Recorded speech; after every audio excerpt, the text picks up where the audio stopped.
మనిషి తన అవసరం కోసం డబ్బును సృష్టించాడు.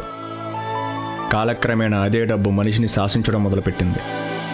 మనిషికి మనిషినే దూరం చేసింది. పోనీ ఆ డబ్బైనా తనతో వెళ్తుందా అంటే వట్టి చేతులతో సాగనంపుతుంది. ఆ విషయం కొడుకుని మనవరాలని పోగొట్టుకున్న ఇతనికి బాగా అర్థమైంది.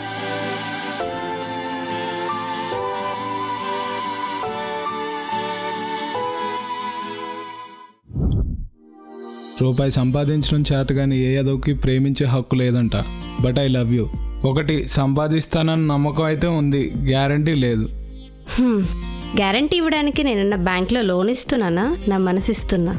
నీ మీద నాకు ఆ నమ్మకం అయితే ఉంది. ఒక్కటి చెప్తున్నా, చచ్చేదాకా నీలో ఉన్న నమ్మకాన్ని చావనివ్వను.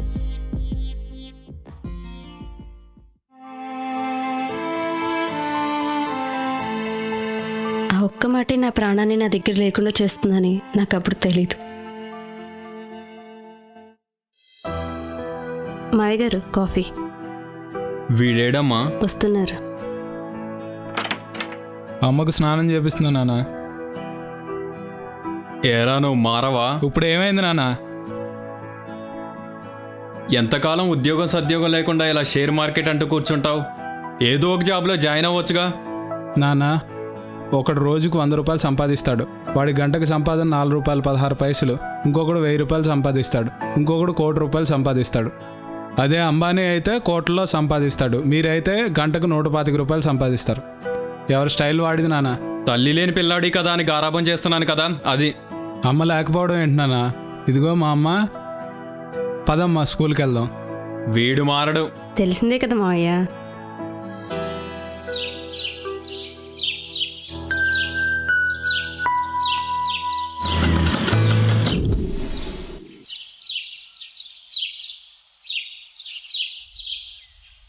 Bye daddy.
టిఫిన్ ఏంటి? శనివారం కదండి, ఇడ్లీ చేశాను. అమ్మ పడుకుందా? పడుకుంది.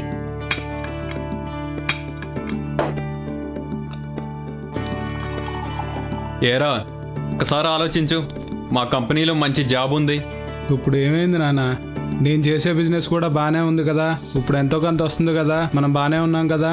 నీ కూతురు గురించి ఆలోచించావా? ఇప్పుడు ఏమైంది? మనకున్న దాంట్లో ఇచ్చి పెళ్లి చేద్దాం. ఏమండి, మావయ్య గారి మాట కూడా వినండి. లైఫ్ బాగుంటుంది కదా. నాన్న, బాగా డబ్బున్న ఏ తండ్రి కొడుకులు ఇలా కూర్చుని భోంచేయరు. నాన్న అమెరికాలో ఉంటే కొడుకు ఆఫ్రికాలో ఉంటాడు. నాకు అవసరం లేదురా. నా కొడుకు గొప్పవాడు అనిపించుకోవాలి. కష్టమో నష్టమో మనం చేసే పనిలో గెలుపు ఉంటుందని నమ్ముతా. నన్ను నమ్మితే నాకు కొంచెం టైం ఇవ్వండి. హ్యాపీనా?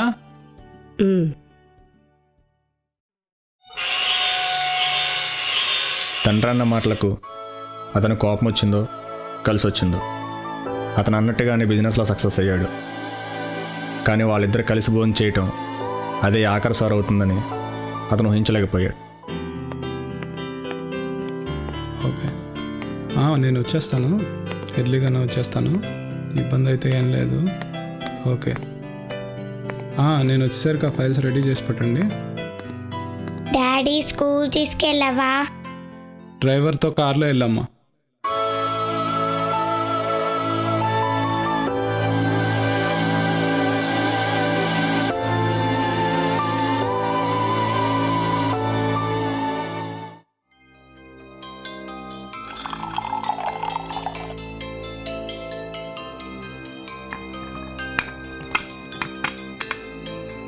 వీడేడమ్మా అసలు కనపడట్లేదు.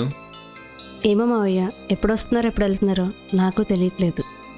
సరే కానీ ఇప్పుడు సంపాదించకపోతే ఇంకెప్పుడు సంపాదిస్తాలే.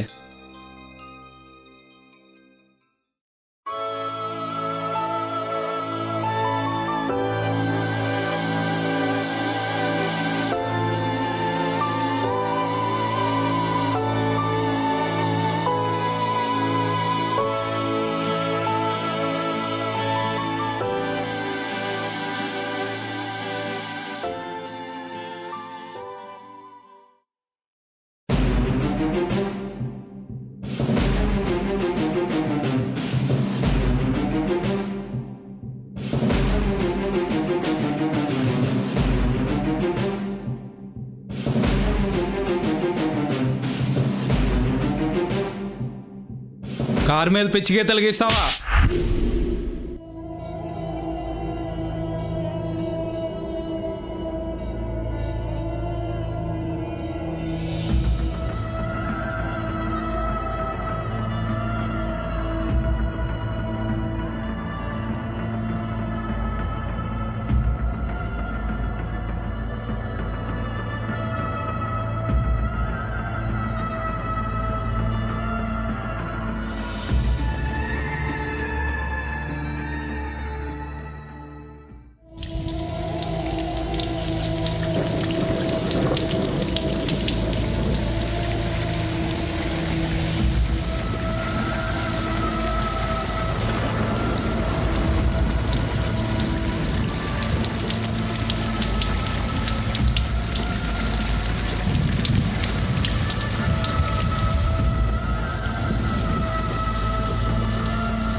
చనిపోయిన తన తల్లిని కూతురులో చూసుకుని ఆనందపడేవాడు.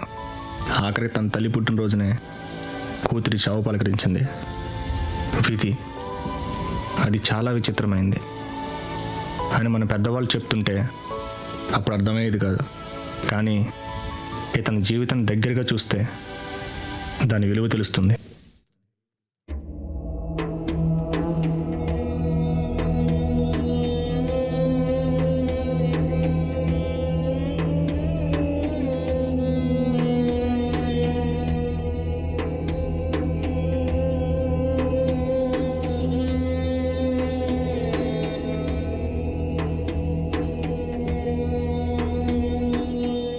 కొడుకున్నంతకాలం డబ్బును ప్రేమించాడు. ఇప్పుడు డబ్బు ఉంది, కానీ కొడుకు దూరం అయ్యాడు. దాంతోపాటు సంతోషం కూడా. సాధారణంగా అయితే కాలక్రమంలో అందరి తండ్రిలాగా తన కొడుకుని కూడా మర్చిపోయేవాడేమో. కానీ కొడుకు సంపాదించిన డబ్బు చూసుకోవడానికి కొడుకు లేడు, కొడుకు వారసురాలు కూడా లేదు. అప్పుడే అతనికి తన వయసు, ఒంటరితనం రెండూ అర్థమయ్యాయి. అతనిలాగే పిల్లలకు దూరమై బాధపడుతున్న వృద్ధులకి ఆసరాగా నిలవాలనుకున్నాడు. తన మనవరాలు సీతామహాలక్ష్మి పేరు మీద ఫౌండేషన్ ప్రారంభించాడు. వాళ్ళ ఆనందంలో తన కొడుకు మనవరాలు సంతోషాన్ని చూశాడు. ఒకటి మాత్రం నిజం, మనిషి బతకడానికి డబ్బు కావాలి, కానీ డబ్బు కోసం మనిషి బతకూడదు. మన తల్లిదండ్రుల అవసరం ఉన్న సమయంలో వాళ్ళు మనతో ఉన్నారు, కానీ వాళ్ళకి మన అవసరం ఉన్న సమయంలో మనం ఎందుకు వాళ్ళతో ఉండలేకపోతున్నాం?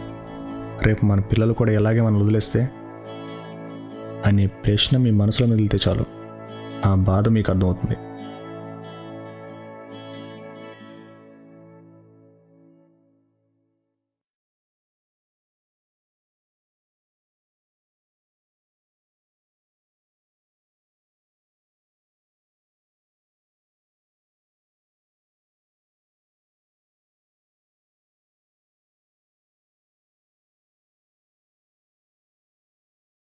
సమాజంలో జరిగిన కొన్ని సంఘటనలు మా మనసులను కదిలించినవి. సమాజంలో ఒక చిన్న మార్పు కోసం మేము ఈ ప్రయత్నం చేశాం. ఈ ప్రయత్నంలో ఏమన్నా తప్పులుంటే మమ్మల్ని క్షమించి ఆదరించగలరు. ప్రేమతో మీ దీపు రోయల్.